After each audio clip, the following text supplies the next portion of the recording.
Yeah, like so many people have been asking, is Google good or is Google bad?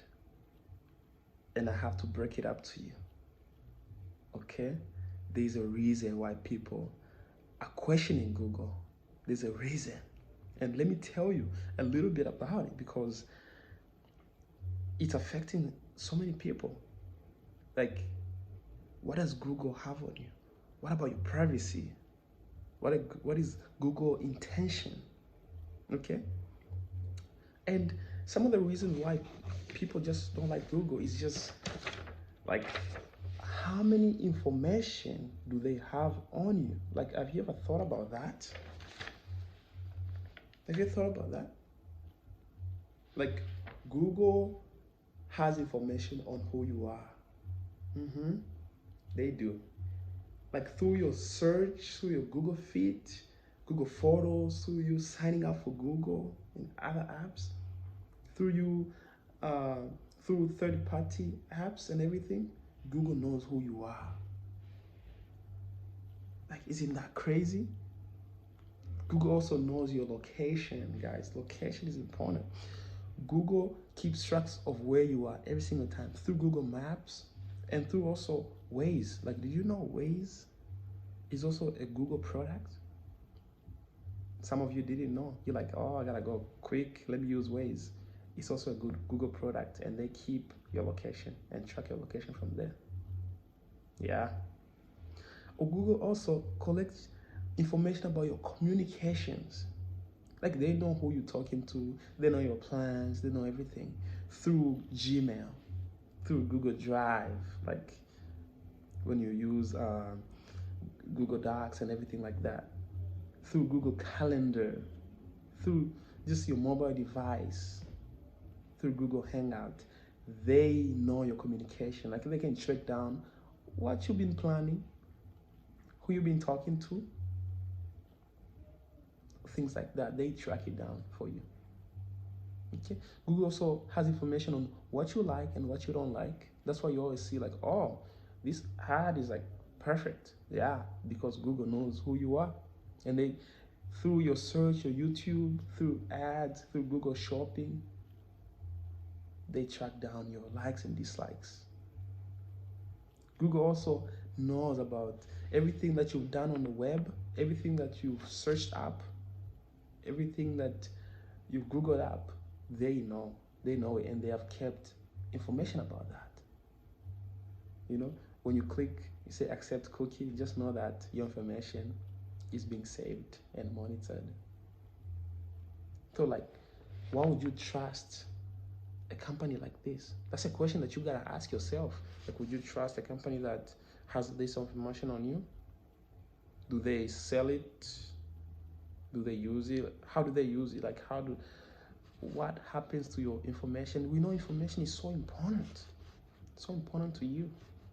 So, if I should ask you a question, like, why should you trust Google with your information? Please answer me next time. Okay. Have you ever wondered why you always forget your professor's name and have to look it up all the time? Or when somebody asks you like, where are you, and you have to look up Belmont's address all the time? Or that's called digital amnesia. Or in other words, the Google effect. The Google effect, you know? Like, through the Google effect, people forget information that is readily and easily accessible online.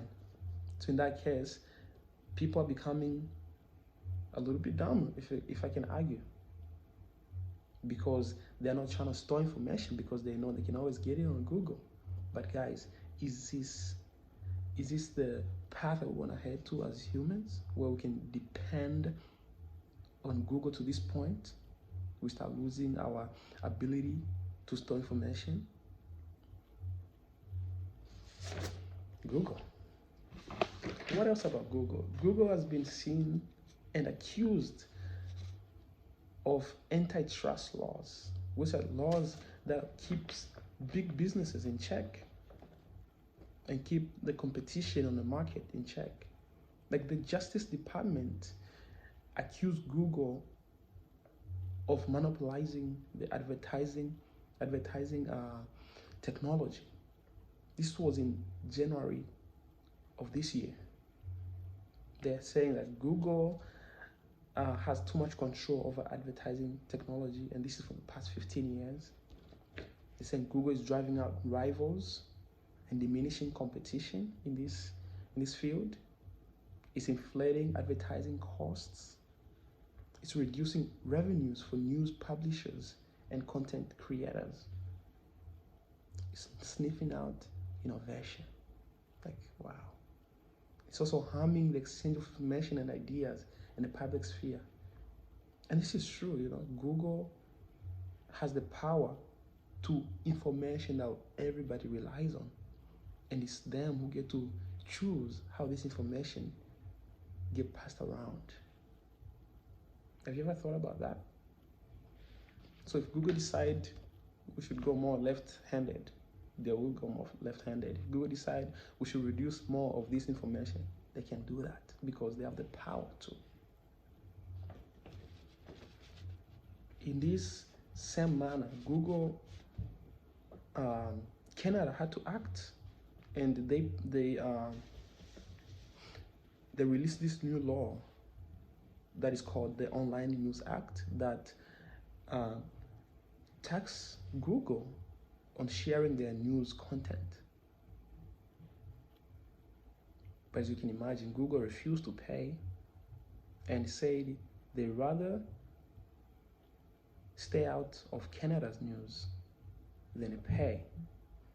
But what's significant here is that Google is reducing and killing the businesses of news publishing, not just in Canada, but everywhere around the world. And many people are losing jobs. So is that a good thing? You tell me. As of September 4, 2019, Google was accused for violating the children privacy law. Like through YouTube, they collected information on kids who are under the age of 13. And the children privacy law is supposed to protect kids from the internet.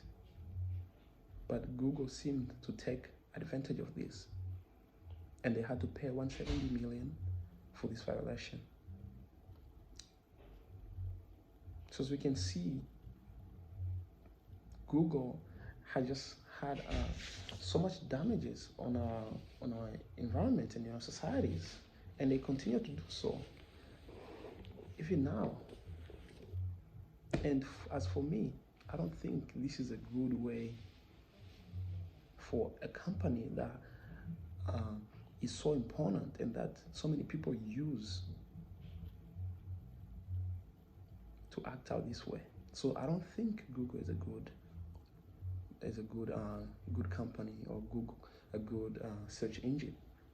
And I would suggest you use even Bing in this matter. So yeah.